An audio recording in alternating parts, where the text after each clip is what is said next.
किसान भाइयों नमस्कार। दोस्तों, गेहूं की फसल में पहला पानी पहला खाद, दूसरा पानी दूसरा खाद कितने दिनों में हमको देना चाहिए और कौन कौन सा देना चाहिए, ये यदि आपने समझ लिया तो आपको और कुछ समझने की जरूरत नहीं पड़ेगी। देखिए दोस्तों, गेहूं की फसल में सिर्फ 50 से 60 दिन की अवस्था तक आप कुछ भी कर सकते हो। मतलब ग्रोथ यदि कम हो रही है तो ग्रोथ बढ़ा सकते हो, कल्लों के फुटाव में कमी है तो कल्लों का फुटाव आप बढ़ा सकते हो, सिर्फ और 60 दिन तक। इसके बाद यदि आप सोचते हो कि भैया आप ग्रोथ बढ़ा लें या कल्ले की संख्या बढ़ा लें तो वो इम्पॉसिबल है। देखिए, स्टार्टिंग से मैं आपको समझाने वाला हूँ और एक ऐसा एनपीके का फंडा बताने वाला हूँ जो सबसे सस्ता और सबसे अच्छा रिजल्ट आपको देने वाला है। देखिए, मार्केट से आप कुछ भी टॉनिक वगैरह लाओगे, खाद और उर्वरक आप लाओगे तो वो 1 एकड़ में आपको हजारों रुपए का पड़ेगा। तो डिटेल में हम समझते हैं। देखिए दोस्तों, बेसल डोज में हम एनपीके देते हैं, नाइट्रोजन, फास्फोरस, पोटास, जिंक, मतलब माइक्रो मैक्रो न्यूट्रिएंट्स, मतलब सब कुछ देते हैं। लेकिन किसी भी कारणवश आप एनपीके का सही कॉम्बिनेशन नहीं रख पाए हो या फिर कोई चीज नहीं डाल पाए हो तो उसकी भरपाई अब हम कैसे कर सकते हैं। ये बेसल डोज क्यों दिया जाता है? ताकि फसल का जमाव सही हो सके, और फसल का जमाव यदि सही हो जाता है तो बाद में आपको ज्यादा कुछ डालने की जरूरत नहीं पड़ती है। पहला पानी हम लगाते हैं सीआरआई स्टेज, जिसको क्राउन रूट इनिटेशन स्टेज कहा जाता है। जब गेहूं के पौधे में क्राउन रूट निकलना स्टार्ट होता है उस स्टेज पे हम पहला पानी लगाते हैं। लेकिन कुछ किसान भाइयों की मजबूरी हो जाती है कि भाई उनको जल्दी पानी लगाना पड़ता है, उनको सेमिनल रूट्स में ही पानी लगाना पड़ता है। मतलब 15-16 दिन की स्टेज में पानी लगाने की जरूरत पड़ जाती है। अब वो डिपेंड करता है आपके यहाँ पे मिट्टी कैसी है। यदि गहरी मिट्टी है, काली जलोढ़ मिट्टी है तो उसमें नमी ज़्यादा दिनों तक रहती है। यदि और कोई सी मिट्टी है तो हो सकता है उसमें आपको 10-12 दिन में ही पानी लगाना पड़े। 21 दिन ये वैज्ञानिकों के हिसाब से निर्धारित किया गया है। पहला पानी आप 21 दिन में लगाओ, दूसरा पानी यानी 40 से 42, जब टिलरिंग स्टेज पे हमारी गेहूं की फसल रहती है उस स्टेज पे आप दूसरा पानी लगाओ। तीसरा पानी मतलब लगभग गेहूं की फसल में 5 से 6 पानी दिए जाते हैं। और गेहूं का जो सही उत्पादन है वो डिपेंड करता है सिर्फ और सिर्फ खाद, उर्वरक और पानी पे। वेराइटी आप कोई सी भी लगा लीजिए, मतलब जो उसका एवरेज उत्पादन है वो तो देगी ही देगी यदि आपने सही शेड्यूल खाद का रखा है और सही समय पे पानी आप दे रहे हो और ठीक तरह उसकी देखभाल कर रहे हो तो उत्पादन कोई सी भी वैरायटी कम नहीं देती। अब बात करते हैं पहला खाद हमको कौन कौन सा देना चाहिए। देखिए दोस्तों, वीडियो को पूरा जरूर देख लेना, आपको 101% रिजल्ट मिलेगा। जो उत्पादन आप सोच रहे हो, जिस उत्पादन की आप उम्मीद कर रहे हो वो उत्पादन ही मिलेगा, और वो भी बहुत कम खर्च में। मैं ऐसे ऐसे फार्मूले आपके लिए बता रहा हूँ जो आपको और कोई नहीं बता सकता, और वो भी बहुत बारीकी से डिटेल में। आप वीडियो पूरा नहीं देखते हो और फिर कमेंट करते हो कि सर इससे क्या होता है, उससे क्या होता है। इसलिए वीडियो को पूरा ज़रूर देखा करें, एक एक जानकारी आपको मिलेगी। पहला पानी यदि आप लगा रहे हो 21 दिन में, तो आपने यदि पहले बेसल डोज में कुछ कमी रख दी है, मान लीजिए आपकी फसल पीली पड़ रही है या फिर ग्रोथ सही नहीं हो रही है, या फिर आपने फास्फोरस बेसल डोज में नहीं दिया है, पोटास आपने नहीं दिया है, जिंक आपने नहीं दिया है, रिकमेंड किया जाता है कि भैया 1 एकड़ में लगभग 8 से 10 केजी जिंक देना चाहिए। और अभी कुछ रिपोर्ट के अनुसार हमारे यहाँ पे इंडियन सोइल में जिंक की बहुत ज़्यादा कमी देखी जा रही है। जिंक, मैंगनीज, मैग्नीशियम, ये मैग्नीज मैग्नीशियम बोरोन, ये बाद वाली पिक्चर है। उस वो किस स्टेज पर देना है उसके बारे में भी हम डिटेल में चर्चा करेंगे। अभी सिर्फ और सिर्फ पहला पानी और दूसरा पानी हमारे किसान भाई लगाने वाले हैं तो उसके बारे में हम बात करेंगे।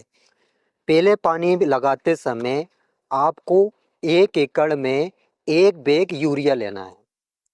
यूरिया यानी नाइट्रोजन 1 हेक्टर में 150 केजी दी जाती है। अब ये 150 केजी नाइट्रोजन का क्या फंडा है? देखिए दोस्तों, 1 एकड़ में लगभग आप 2 बैग डालोगे तब जाके 50 किलो नाइट्रोजन 1 एकड़ में मिलेगी, 2 बैग डालने पे। यदि आप 4 बैग डाल रहे हो तो 100 केजी वहाँ पे नाइट्रोजन मिलेगी, 5 बैग डाल रहे हो तो वहाँ पे 125 केजी नाइट्रोजन मिलेगी।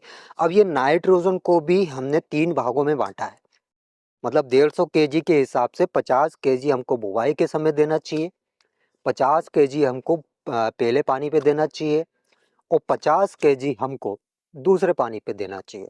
लेकिन हमने इसमें थोड़ा बदलाव किया है। जैसे यदि ये पहला पानी हम लगा रहे हैं तो 1 बैग आपको यूरिया लेना है 1 एकड़ के लिए, उसमें 19-19 लेना है। अब ये 19-19 आप कोई से भी कंपनी का ले सकते हो, नियर बाई जो भी आपके यहाँ पे अवेलेबल हो। ऐसा नहीं है कि कोई स्पेशल कंपनी का ही लेना है, लेकिन आपको अच्छी कंपनी का लेना है, ब्रांडेड कंपनी का जो अच्छा प्रोडक्ट बनाती है वही कंपनी का आपको लेना है। एनपीके यानी 19-19 में नाइट्रोजन भी 19% है, फास्फोरस भी 19% है, पोटास भी 19% है, इसमें सब इक्वल है। यूरिया के साथ मिक्स कर लेना है अच्छी तरह दोनों को, और ये 1 एकड़ के लिए एक पैकेट लगभग आपका 200 या 200 के आसपास ही मिलेगा। वो जैसे कि नागार्जुन का 150 का मिलता है, श्री राम का 200 का मिलता है, इफ्को का 200 के लगभग का ही मिलता है। यूरिया और 19-19 को दोनों को मिक्स कर लेना है और इसमें आपको प्लस करना है ह्यूमिक एसिड। ये भी आपको 1-1.5 किलो के लगभग ही लेना है। ह्यूमिक एसिड का बहुत अच्छा रिजल्ट देखा गया है दोस्तों। ये तीनों को मिक्स करके आपको पहला पानी जब आप लगाओगे उससे पहले आपको छिड़काव करना है, इसके बाद आपको पानी लगाना है। आप देखोगे यदि आपकी फसल में ग्रोथ नहीं हो रही है तो ग्रोथ भी होने लगेगी, और ये कल्ले के लिए हमारे काफ़ी किसान भाई परेशान होते हैं, वही फुटाव कैसे बढ़ाए, कल्लों की संख्या कैसे बढ़ाए, क्योंकि जायज़ सी बात है, जितने ज़्यादा गल्ले निकलेंगे उतनी ही ज़्यादा बालियाँ निकलेगी, और जितनी ज़्यादा बालियाँ निकलेगी उतना ही ज़्यादा उत्पादन हमको मिलेगा। ये एकदम रियलिटी है। तो कल्ले बढ़ाने के लिए हम तरह तरह के टॉनिक का छिड़काव करते हैं, जो कि बहुत ज़्यादा कॉस्टली होता है। आप किसी दुकानदार के पास चले जाइए कि भैया हमको कल्ले बढ़ाने वाली दवा दे दे, तो वो ऐसा डोज बना के देगा कि 1 एकड़ में लगभग आपका 3 से 4 हज़ार का पड़ेगा। लेकिन मैं इसकी सच्चाई आपको बता देता हूँ, कल्ले बढ़ाने में सिर्फ वो जिंक और नाइट्रोजन, इन दोनों का सबसे ज़्यादा योगदान रहता है। अब ये जिंक यदि आपने बेसल डोज में दे दिया तो अच्छी बात है, और नहीं दिया तो आप बाद में भी दे सकते हो, फोलियर स्प्रे में दे सकते हो। लेकिन कोशिश ये करिए कि जिंक और यूरिया को मिक्स करके आप सीधा छिड़काव अपनी फसलों में करें, उसके काफ़ी ज़्यादा अच्छे रिजल्ट आपको मिल सकते हैं कंपेयर फोलियर स्प्रे के। अब ये भी आप प्लस कर सकते हो, जैसे हमने 19-19 लिया है यूरिया में, तो 19-19 ना लेकर आप जिंक और यूरिया का दोनों का प्लस कॉम्बिनेशन, दोनों को प्लस करके छिड़काव कर सकते हो। उसमें ह्यूमिक एसिड भी आप मिला सकते हो, जिंक और ह्यूमिक एसिड दोनों आप मिला के छिड़काव कर सकते हो। ये दोनों आपको दानेदार फॉर्म में लेना है। अब 1 एकड़ में सल्फर भी दिया जाता है भाई साहब, 1 एकड़ में लगभग 10 केजी सल्फर बताया गया है कि 10 केजी आपको सल्फर भी देना है। ये सारी चीज़ें मैं आपको एक पौधे के माध्यम से समझा देता हूँ, तब आपको ये एनपीके और ये माइक्रो मैक्रो न्यूट्रिएंट्स का सारा फंडा समझ में आ जाएगा। ऐसे यदि मैं समझाऊंगा तो आपको बिल्कुल समझ में नहीं आएगा, और कुछ किसान भाई यही बोलेंगे कि भाई क्या क्या बोल गए, हमको कुछ भी समझ में नहीं आया। ये गेहूं का पौधा है। अब ये हरा भरा रहना लास्ट स्टेज तक बहुत ज़रूरी है। हरा भरा रहना क्यों ज़रूरी है? ताकि ये पौधा भोजन सही से बना सके, और जब तक ये भोजन सही बनाएगा तब तक इसमें कल्लों का फुटाव भी अच्छा होगा, ग्रोथ भी अच्छी होगी। और बाई चांस इसकी पत्तियों में कोई भी डैमेज होता है या फिर कोई रोग लगता है इसकी पत्तियों में, तो ये पूरा पौधा कमज़ोर हो जाएगा। अब ये पौधा मजबूत बना रहे इसके लिए फास्फोरस, पोटास, जिंक, नाइट्रोजन, इन सब की जरूरत पड़ती है। गेहूं की फसल एक ऐसी फसल है जिसमें सब कुछ दिया जाता है, manganese, magnesium, boron, sulphur, zinc, जितने भी सब कुछ है, माइक्रो मैक्रो न्यूट्रिएंट्स, सब कुछ दिया जाता है। लेकिन इनकी सही मात्रा में हमको देना है। ये नहीं है कि देखो हम नाइट्रोजन दे रहे हैं, यदि आप ज़रूरत से ज़्यादा नाइट्रोजन दे रहे हैं तो यहाँ पे क्या होगा, इस पौधे में ग्रोथ तो हो जाएगी, मतलब ये बढ़वार तो खूब कर लेगा, लेकिन ये पौधा कमज़ोर रहेगा। क्योंकि नाइट्रोजन हमने ज़्यादा दी। और एक कंडीशन ये हो जाएगी कि अगर थोड़ी बहुत भी हवा चल जाती है बालियों के टाइम पे, तो हमारी फसल पूरी आड़ी हो सकती है। और यदि फसल आड़ी हो गई तो वहाँ पे जीरो साइज का दाना बनेगा, सीधा सट हमारा उत्पादन वहाँ पे भी गिरेगा ही गिरेगा। इसलिए जरूरत से ज़्यादा और ज़रूरत से कम, ये दोनों ही हमको नहीं करना है। जो पौधे को चाहिए जितनी मात्रा में चाहिए वही हमको देना है। अब सेकंड फंडा ये है कि भाई साहब, आपको गुड़ वाला फंडा यदि आपको पता है, गुड़ में सब कुछ रहता है, आयरन रहता है। इसके अलावा गेहूं में कैल्शियम की भी बहुत ज़्यादा ज़रूरत लगती है। कैल्शियम का एक बहुत अच्छा स्रोत मैंने बताया था इससे पहले वाली वीडियो में, कि आप चूने का पानी का छिड़काव कर सकते हो, जो कि आपको बहुत सस्ता पड़ेगा। ये फंडा मैं इसलिए बताता हूँ ताकि हमारे किसान भाइयों का कम से कम खर्च हो और ज़्यादा से ज़्यादा उत्पादन मिले। अब ऐसे तो मैं बता सकता हूँ कि भाई कैल्शियम के लिए आप ये डाल दो, फास्फोरस के लिए वो डाल दो, मैग्नीशियम के लिए ये डाल दो। हर चीज़ का तोड़ है और केमिकल में हर चीज़ मिलती है। लेकिन हमारी सिर्फ और सिर्फ कोशिश ये रहती है कि भैया घर पे जो चीज़ उपलब्ध है वही चीज़ हम उपयोग करें, और उसके रिजल्ट भी काफ़ी अच्छे मिलते हैं हमको केमिकल की कंपेयर में। सिर्फ आपको क्या करना है, जिंक सल्फेट लेना है दूसरे पानी से पहले, मतलब दूसरा पानी जब आप लगाओगे तो उससे पहले आपको जिंक सल्फेट 500 ग्राम और ये 33% वाला लेना है। इसके अलावा फेरस सल्फेट ये आपको 19% वाला ये भी 500 ग्राम लेना है। इसके अलावा 1 किलोग्राम यूरिया 3 kg गुड़, ध्यान से सुनना, 3 kg गुड़, वो भी गुड़ बहुत सबसे पुराना। जितना पुराना आप गुड़ लोगे उतना ही अच्छा आपको रिजल्ट मिलेगा। आप किसी भी दुकानदार के पास जा रहे हो या कहीं से भी ले रहे हो, उससे ये बोलना कि भैया तेरे पास जो भी गुड़ हो सबसे पुराना वो दे दे हमको। चमकता धड़कता गुड़ नहीं चाहिए हमको, जो मार्केट में अच्छे रेट में बिकता वो वाला गुड़ नहीं चाहिए हमको, बहुत पुराना गुड़ चाहिए। मतलब उसके हिसाब से वो फेंकने लायक हो वो वाला गुड़ चाहिए हमको। जितना पुराना गुड़ लोगे उतना ही अच्छा फायदा आपको मिलेगा। इसमें आपको चूने का पानी, अब चूना कौन सा, कली वाला जो हम पुताई उताई करते हैं, कच्चे घरों में हम पुताई करते हैं, वही चूना आपको लेना है। वो भी आपको 500 ग्राम रात में आपको भिगो कर रख देना है। सुबह छान के बढ़िया पानी उसका डाल के छिड़काव करना है। अब इसमें एक और चीज आप प्लस कर सकते हो। देखिए ये फोलियर स्प्रे वाला फंडा मैंने आपको बताया है, इसका फोलियर स्प्रे आप कर सकते हो यदि पानी के साथ आप चला सको। मतलब ये थोड़ा मेहनत वाला काम है, पानी के साथ चलाना थोड़ा डिफिकल्ट होता है, क्योंकि हर जगह पे किसान भाइयों को पाइप बदलना पड़ता है। लेकिन एक अगर 100 लीटर का आप ड्रम रख रहे हो या 25 लीटर का आप कुप्पा, जिसको हमारी लोकल भाषा में बोला जाता है, वो रख लेते हो, तो उसके भी काफ़ी बढ़िया रिजल्ट देखे गए हैं। उसमें ये 4-5 चीज़ें तो आपको जोड़ना ही है।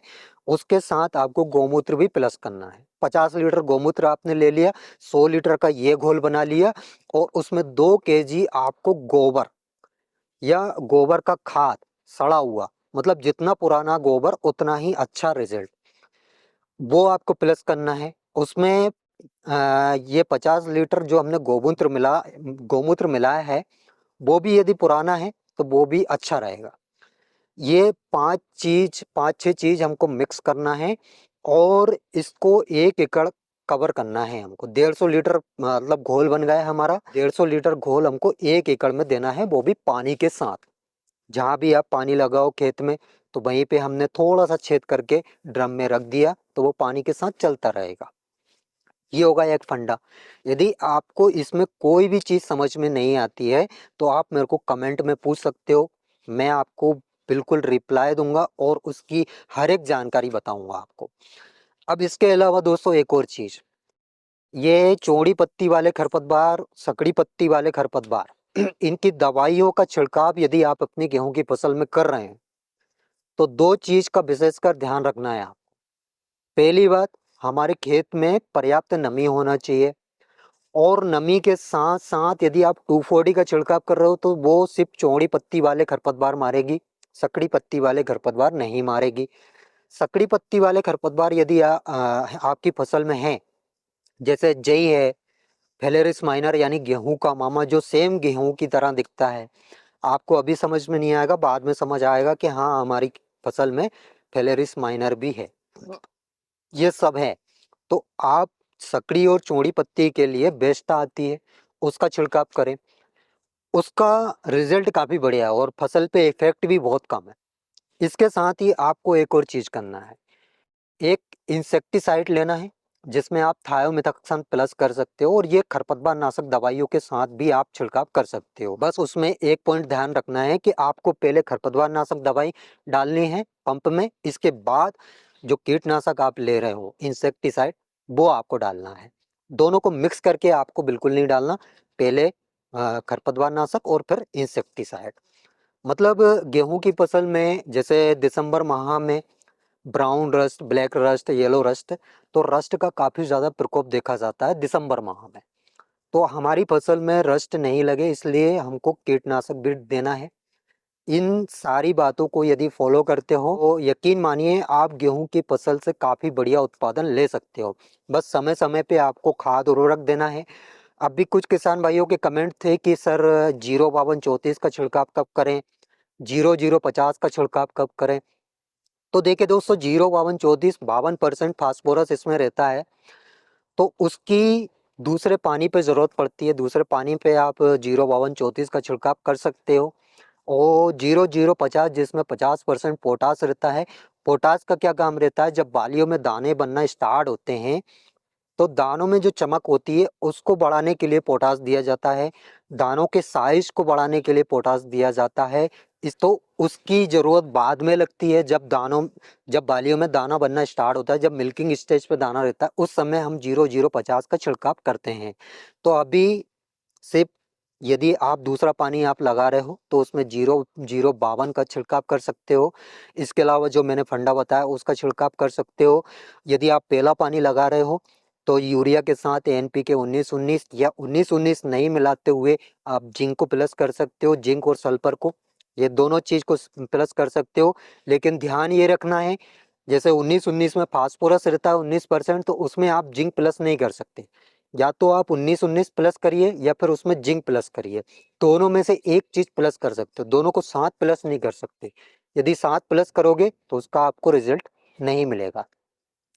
तो आई होप दोस्तों आपको मेरे द्वारा दी गई जानकारी समझ आई होगी और वीडियो भी पसंद आई होगी। वीडियो अगर अच्छी लगी हो तो एक लाइक, और जो किसान भाई इस चैनल पे पहली बार आए हैं, अभी चैनल को सब्सक्राइब नहीं किया है, तो पहला काम चैनल को सब्सक्राइब कर लीजिए और साइड में जो बेल आइकन है वो भी दबा लीजिए, ताकि गेहूं से रिलेटेड जानकारी आपको समय समय पे और तुरंत मिल सके। तो आज के लिए इतना ही काफ़ी है। मिलते हैं नेक्स्ट वीडियो में नेक्स्ट टॉपिक के साथ। तब तक के लिए tata bye bye, take care, अपना ख्याल रखिएगा। जय राम जी।